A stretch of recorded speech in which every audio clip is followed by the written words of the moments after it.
stayed there for my whole life until I met him. He still lived there when I got there. I got there in 2002, 30-something years old, and Johnny had lived there pretty much since I was born.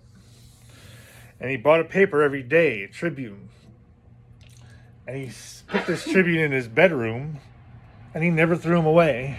And he absolutely filled his entire bedroom, Gazoonite, with Tribunes to 6 feet tall. He made piles of them, and he moved out of the room because it was full of Tribunes.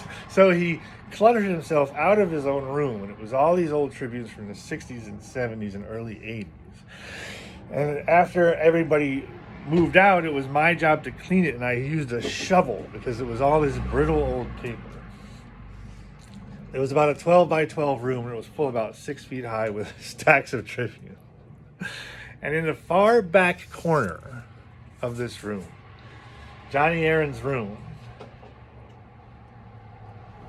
there were two things. There was a gallon of kerosene in a glass jug.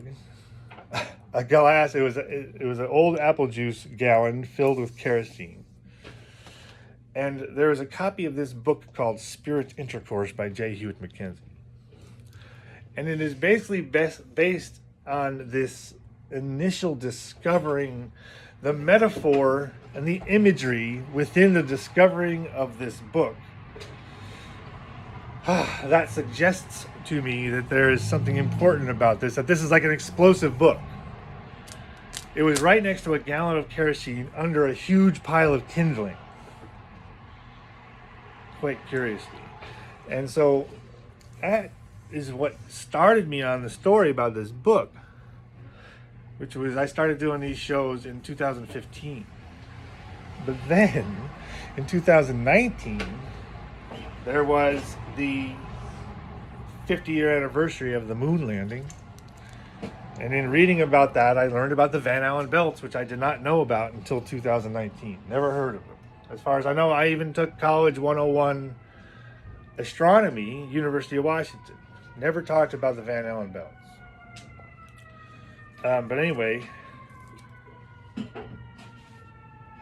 so I had already been talking about J. Hewitt Mackenzie for a couple of years. And in real time, I learned about the Van Allen belts, and I figured out, see, the police don't want you to know this. They're coming again. We got to get out of here. Quick.